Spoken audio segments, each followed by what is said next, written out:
બેઠકના high voltage ડ્રામાનો આખરે અંત. કોંગ્રેસના ઉમેદવાર નિલેશ કુંભાણીનું ફોર્મ રદ થયું.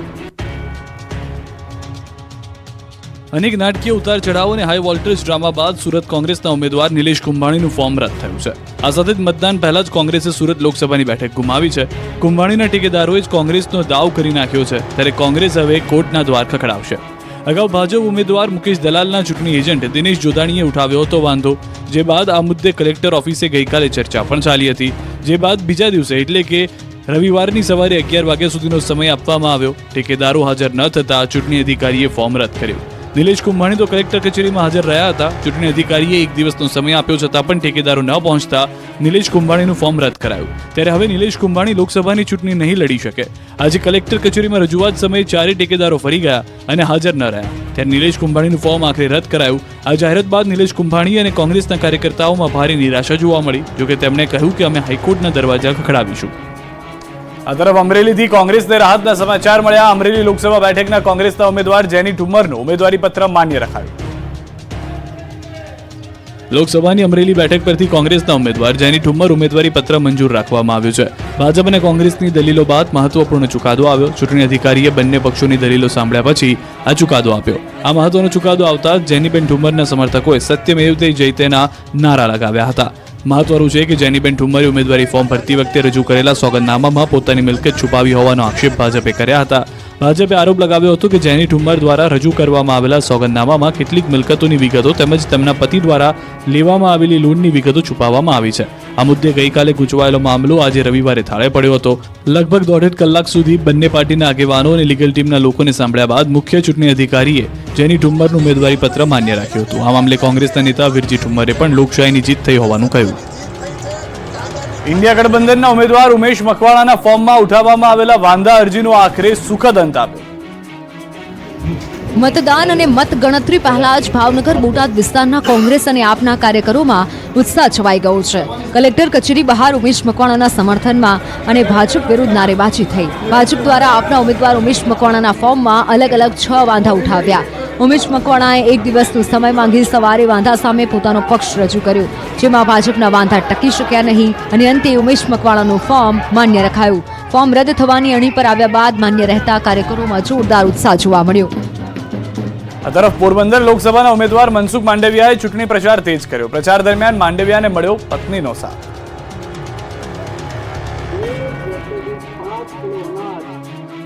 લોકસભાની ચૂંટણી જેમ જેમ નજીક આવી રહી છે તેમ તેમ ઉમેદવારો પ્રચારની ગતિ વધારતા જાય છે. ઉમેદવારો પોતાના આગવા અંદાજમાં પ્રચાર કરીને મતદાતાઓને રીઝવવાનો પ્રયાસ કરે છે. ત્યારે પોરબંદર લોકસભાના ભાજપના ઉમેદવાર મનસુખ માંડવિયાને પ્રચાર દરમિયાન મળ્યો પોતાના પત્નીનો સાથ. મનસુખ માંડવિયાએ ગ્રામ્ય વિસ્તારમાં ચૂંટણી પ્રચાર શરૂ કર્યો અને ચૂંટણી પ્રચારમાં મનસુખ માંડવિયાના ધર્મપત્ની પણ જોડાયા. ભારત દેશમાં નારીને નારાયણી કહેવામાં આવે છે. આ કહેવતને ખરા અર્થમાં પોરબંદર લોકસભા સીટ પર ભારતીય જનતા પાર્ટીના ઉમેદવાર મનસુખ માંડવિયાના ધર્મપત્નીએ સાર્થક કરી બતાવી. પોરબંદર લોકસભા સીટ પર ભારતીય જનતા પાર્ટી પક્ષ તરફથી ઉમેદવારી કરી રહેલા મનસુખ માંડવિયાના ચૂંટણી પ્રચારમાં તેમના પત્ની પણ જોડાયા અને મનસુખ માંડવિયાનો પ્રચાર કર્યો. મનસુખ માંડવિયાએ આ બાબતે જણાવ્યું કે એમના ધર્મપત્ની લોકસભા સીટ પર ચૂંટણી પ્રચારમાં એમની સાથે જ હોય છે અને ભારતીય જનતા પાર્ટી દ્વારા મહિલાઓ માટે જે યોજનાઓ અમલમાં મૂકી છે તે બાબતે અને સ્ત્રી સશક્તિકરણ વિશે તેઓ મહિલાઓને માહિતગાર પણ કરી રહ્યા છે. મનસુખ માંડવિયા સાથે એમના પત્ની જોડાયા છે અને સમગ્ર ધોરાજીના ગ્રામ્ય વિસ્તારમાં પ્રચાર અર્થે જતા માંડવિયાને લોકો ફૂલે વધાવતા નજરે પડ્યા. આ તરફ વલસાડ ડાંગ લોકસભા બેઠક પર પ્રચાર પૂરજોશમાં. વાપીમાં ભાજપમાં મધ્યસ્થ ચૂંટણી કાર્યાલયનો આરંભ થયો.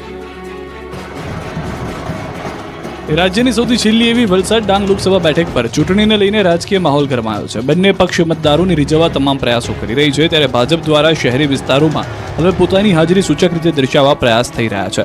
ઔદ્યોગિક નગરી વાપીમાં ભાજપના મધ્યસ્થ ચૂંટણી કાર્યાલયનો આરંભ કરવામાં આવ્યો. રાજ્યના નાણામંત્રી કનુભાઈ દેસાઈએ ભાજપના ઉમેદવાર ધવલ પટેલના પ્રચાર માટે આ મધ્યસ્થ ચૂંટણી કાર્યાલયનો વાપીમાં આરંભ કરાવ્યો.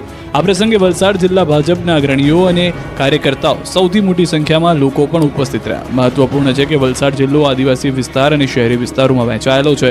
આથી આદિવાસી બહુમતી વિસ્તાર ધરાવતા જિલ્લામાં મોટાભાગે પાર્ટીઓ આદિવાસી વિસ્તારો પર વધારે જોર મૂકે છે. જોકે પરિણામો શહેરી વિસ્તારના મતદારો નક્કી કરતા હોવાથી બંને પાર્ટીઓ શહેરી વિસ્તારમાં પોતાની હાજરી સૂચક રીતે દર્શાવવા અવનવા પ્રયાસ કરે છે. જેના ભાગરૂપે ભાજપ જિલ્લાના સૌથી મોટા શહેર એવા વાપીમાં ચૂંટણી કાર્યાલયની શરૂઆત કરી હતી. આ કાર્યાલયથી નાણામંત્રીની આગેવાનીમાં વાપી અને આસપાસના વિસ્તારમાં ભાજપના ચૂંટણી પ્રચારનું સંકલન કરવામાં આવશે અને કાર્યકર્તાઓ ઘરે ઘરે જઈ ભાજપ ઉમેદવાર ધવલ પટેલ માટે ચૂંટણી પ્રચાર કરશે. કાર્યાલયના આરંભ વખતે નાણામંત્રી કનુભાઈ આ વખતે પણ વલસાડ બેઠક પર ભાજપ જંગી લીડથી જીતશે તેવો આત્મવિશ્વાસ વ્યક્ત કર્યો હતો. વલસાડના કપરાડામાં નકશા મુદ્દે કલેક્ટરનું મહત્વનું નિવેદન, કયું વાયરલ નકશો અને દાવા પોકાર.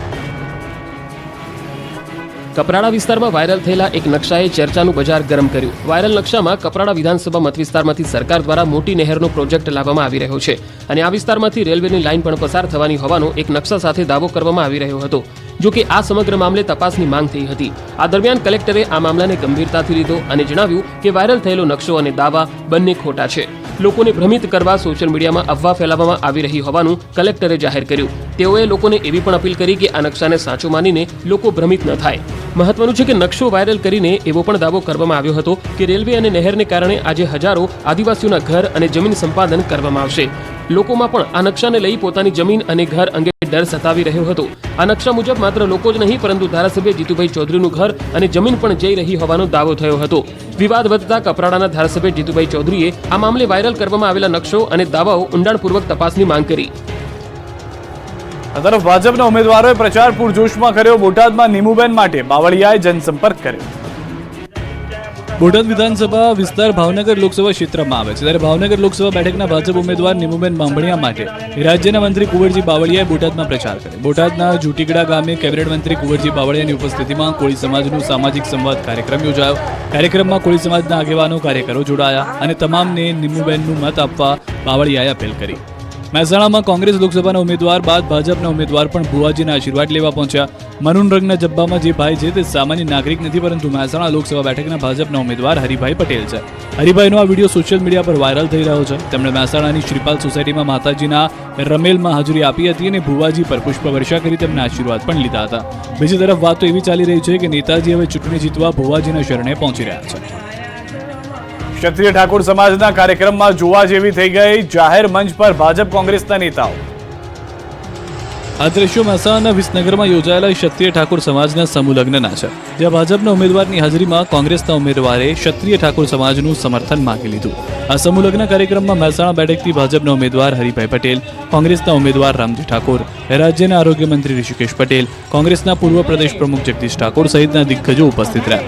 એક જ મંચ પર તમામ નેતાઓ બેઠેલા હતા. બરાબર એ જ સમયે બહુચરાજીના પૂર્વ ધારાસભ્ય ભરતજી ઠાકોરે રામજી ઠાકોરનું સમર્થન કરવાની અપીલ કરી. અન્ય એક વક્તાએ તો ક્ષત્રિય ઠાકોર સમાજના લોકોને અપીલ કરી કે જ્યારે આપણા હક અધિકારની વાત આવે ત્યારે કોઈ કસર રાખવાની થતી નથી. આ બધું ચાલતું હતું અને ભાજપના ઉમેદવાર અને ઋષિકેશ પટેલ સાંભળી રહ્યા હતા. મંચ પર રામજી ઠાકોરનું પાઘડી પહેરાવીને સમર્થન પણ કરાયું. ભરતજી ઠાકોરે રામજી ઠાકોરને ખુલીને સમર્થન કરવા અપીલ કરી. એ સમયે રાજકીય ભાષણ ન કરવા જોઈએ એવી કોઈએ ટકોર પણ કરી. પ્રાથમિક સુવિધાથી વંચિત વડોદરાની 15 સોસાયટીના રહીશોની ચૂંટણી બહિષ્કારની ચીમકી. ચૂંટણી નજીક આવતા જ લોકોને આશા હોય કે તેઓ મત આપશે અને નેતાજી પ્રાથમિક સુવિધાઓ વધારશે. પરંતુ વડોદરાના કારેલીબાગમાં 15 સોસાયટીના રહીશો એટલી હદે કંટાળ્યા કે ચૂંટણીનો બહિષ્કારની ચીમકી ઉચ્ચારી દીધી. નાગરિકોએ વિરોધ દર્શાવતા બેનર સાથે પોતાની નારાજગી વ્યક્ત કરી. સ્થાનિકોના મતે છેલ્લા ઘણા વર્ષોથી રોડ, રસ્તા, ડ્રેનેજ અને સ્ટ્રીટ લાઇટ જેવી પ્રાથમિક સુવિધાઓ આપવામાં પણ પ્રશાસન નિષ્ફળ સાબિત થયું છે. જનતાના જે પ્રતિનિધિઓને આજ દિવસ સુધી મત આપ્યા તેના બદલે કંઈ જ ન મળ્યું. રોષે ભરાયેલા સ્થાનિકોએ કહ્યું કે વોટ વેડફવા કરતાં ચૂંટણી બહિષ્કારનો માર્ગ યોગ્ય છે. જ્યાં સુધી મ્યુનિસિપલ કમિશનર લેખિત બાંહેધરી નહીં આપે ત્યાં સુધી આંદોલન યથાવત રહેશે. મહત્વનું છે કે આ વિસ્તારમાં લોકો રસ્તા, ડ્રેનેજ, સ્ટ્રીટ લાઇટ સહિતની સ્થાનિક સુવિધાઓથી વંચિત છે. દર વખતે ચૂંટણી આવે ને અહીંના લોકોને આશા જાગી કે હવે તો સુવિધા મળશે જ, પરંતુ આ વખતે તો તેઓ ચૂંટણી પહેલા જ ધુઆપુઆ થયા અને મતદાન નહીં કરીને ચૂંટણી બહિષ્કારનો માર્ગ અપનાવ્યો. ચૂંટણીને લઈને અમદાવાદમાં તૈયારીઓ પૂરજોશમાં. મતદારના માટે 26 લાખથી વધુ શાહીની બોટલો તૈયાર કરાઈ. આગામી 7 મેના રોજ ગુજરાતમાં યોજાવાનું છે મતદાન, જેને લઈ અમદાવાદ જિલ્લા વહીવટી પ્રશાસને તમામ તૈયારીઓને આખરી ઓપ આપવાનું શરૂ કરી દીધું છે. ત્યારે આજે આપને અમે મતદાન પહેલા આંગળી પર લગાવવામાં આવતી સ્યાહી વિશે જણાવીશું. શું તમે જાણો છો કે આ સ્યાહીનો ઉપયોગ કેમ કરવામાં આવે છે? આ સ્યાહીની શું વિશેષતાઓ છે? બોગસ વોટિંગ ન થાય તે માટે અવિલોપ્ય સ્યાહીનો ઉપયોગ કરવામાં આવે છે. ચૂંટણી પંચે કર્ણાટકની મૈસૂર પાઇન્ટ્સ એન્ડ વાર્નિક લિમિટેડને સ્યાહી બનાવવાનો અધિકાર આપવામાં આવ્યો છે. ભારત સહિત ઘાના, મલેશિયા, દક્ષિણ આફ્રિકા સહિત 25 દેશમાં આ સ્યાહી મોકલવામાં આવે છે. આ સ્યાહીમાં સિલ્વર નાઇટ્રેટ નામનું કમ્પાઉન્ડ આવે છે, જે અલ્ટ્રાવાયોલેટ લાઇટ કે પછી સનલાઇટ સાથે રિએક્ટ કરે છે. 2 થી 4 સપ્તાહ સુધી આંગળી પરથી રંગ નીકળતો નથી. કોઈ વ્યક્તિ એક વખત મતદાન કરી શકે તે માટે સ્યાહીનો ઉપયોગ કરવામાં આવે છે. અમદાવાદના ડેપ્યુટી કલેક્ટરે આ અંગે માહિતી આપતા જણાવ્યું કે આ વખતે સ્યાહી બનાવતી કંપનીએ લોકસભાની ચૂંટણી માટે 26 લાખથી વધુ બોટલ તૈયાર કરી છે. મતદાન વખતે આ સ્યાહીનો ઉપયોગ કરવામાં આવશે. પાણીની પાઇપલાઇનમાં ભંગાણ સર્જાતા સુરેન્દ્રનગરના રસ્તા પર પાણી લોકોમાં ભારે રોષ. એક તરફ લોકો પાણી માટે ટળવળે છે ત્યારે બીજી તરફ સુરેન્દ્રનગરમાં ભર ઉનાળે ચોમાસા જેવો ઘાટ ઘડાયો. અહીં પાણીની પાઇપલાઇનમાં ભંગાણ થયું અને રસ્તા પર પાણીનો વેડફાટ થયો. સુરેન્દ્રનગર બસ સ્ટેન્ડ નજીકના આ દ્રશ્યો છે. મોડી રાત્રે પાઇપલાઇનમાં ભંગાણ થતા રસ્તા પર પાણી ફરી વળ્યા. સુરેન્દ્રનગર વઢવાણ રોડ પર આવેલા બસ સ્ટેન્ડ નજીક પાઇપલાઇન તૂટી જતા હજારો લીટર પાણી રસ્તા પર વહી ગયું. બસ સ્ટેશન પરના મુખ્ય રસ્તા પર તેમજ નજીકમાં આવેલ પેટ્રોલ પંપમાં પણ પાણી ઘૂસી ગયા હતા. શહેરના મુખ્ય રસ્તા પર પાણી ફરી વળતા રાહદારીઓ અને વાહન ચાલકોને હાલાકી ભોગવવી પડી. એક તરફ શહેરના અનેક વિસ્તારમાં અનિયમિત અને અપૂરતા પાણી વિતરણની ફરિયાદ અને બીજી તરફ હજારો લીટર પાણીનો વેડફાટના આ દ્રશ્યો. પાણીનો વેડફાટ થતા તંત્ર સામે લોકોમાં રોષ ભભૂકી ઉઠ્યો. કલોલમાં બેફામ વાહન ચાલકે મહિલાને ટક્કર મારી 4 દિવસમાં ત્રીજો અકસ્માત થયો. ગાંધીનગર કલોલમાં વાહન ચાલકો બેફામ બન્યા. રોડ ક્રોસ કરતી મહિલાને વાહન ચાલકે ટક્કર મારી દીધી. વાહનની ટક્કરે મહિલાનું ઘટના સ્થળે જ મોત નિપજતા ચકચાર મચી ગઈ. અજાણ્યો વાહન ચાલક ટક્કર મારી ફરાર થઈ ગયો. છતરાલ હાઈવે પર સિંધબાદ ચોકડી પાસે અકસ્માતની આ ઘટના બની. મહત્વનું છે કે કેટલાક દિવસોથી આ વિસ્તારમાં અકસ્માતની ઘટના વધી રહી છે. કલોલ છતરાલ હાઈવે પર 4 દિવસમાં ત્રીજો અકસ્માત છે. આ જ હાઈવે પર 4 દિવસમાં 3 લોકોના મોત નીપજી ચૂક્યા છે. આ તરફ વડોદરાના અકોટા બ્રિજ પર સર્જાયેલા અકસ્માતના મામલે આરોપીની પોલીસે ધરપકડ કરી. પોલીસે કાર ચાલક કલપ પંડ્યા અને તેમની મંગેતર પકડી પાડ્યા હતા. કાર ચાલકે બ્રિજ પર બેઠેલા 4 લોકોને અડફેટે લેતા એકનું મોત થયું હતું. પોલીસે સાયન્ટિફિક પુરાવા મેળવવા ફોરેન્સિક અને આરટીઓની મદદ લીધી છે. પોલીસ તપાસમાં કેટલાક ચોંકાવનારા ખુલાસા થયા છે. બંને વચ્ચે કેનેડા પરત નહીં જવા ચાલુ કારે તકરાર ચાલતી હતી. આવેશમાં આવેલા કલ્પ પંડ્યાએ પૂરફાટ ઝડપે કાર હંકારતા અકસ્માત સર્જાયો હતો. કડીના એક ગામમાં હિન્દુ મુસ્લિમની એકતાનું ઉદાહરણ જોવા મળ્યું. અહીં હિન્દુ અને મુસ્લિમ સમાજની દીકરીઓના સમૂહ લગ્ન થયા.